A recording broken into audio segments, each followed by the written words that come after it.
Okay, so to make 8 picture collage, which would be 4 feet on top, 4 feet on the bottom, comparing possibly the last trim to the new trim, or possibly the new trim to the very beginning.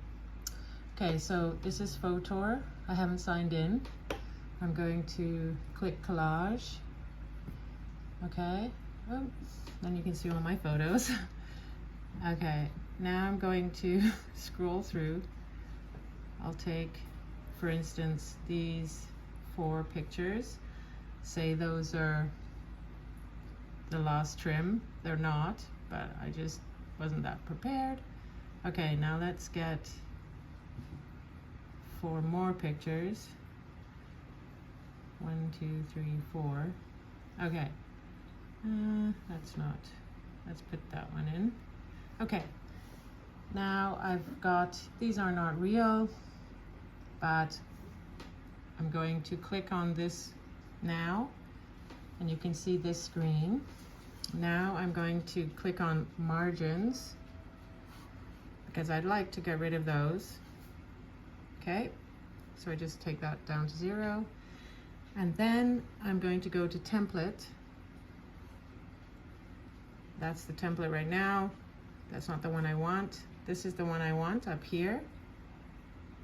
Okay, so now it has put all the pictures in. And now I can play with this a little bit. If I click on margins, I can make these little squares into rectangles. And then I don't have to do that, but sometimes you need to fit in the foot. Then I can adjust each foot, and I can make it, pinch it bigger, smaller,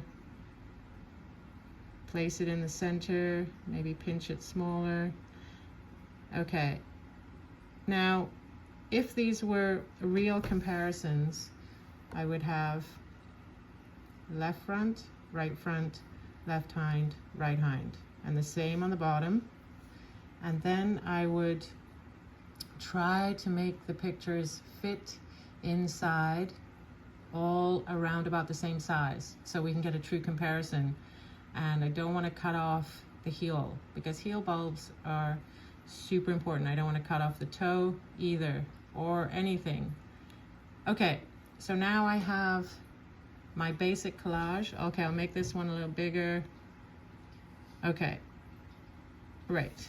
Now all I do is click save. So now it has saved to my photos. So now I'm going to go to my photos. Oop, that's a little, now I'm going to click on this photo, edit, because I don't want this big white space here. So I click on the rotation crop icon, and I'm just gonna remove the big white square. And now, if I wanted to put text on, I can click this little drawing thing. And then I have my options here. So I could click on this, and I can use text, or I can just use a pen. Let's say practice. Practice. There we go. All right, done. And then I have my collage.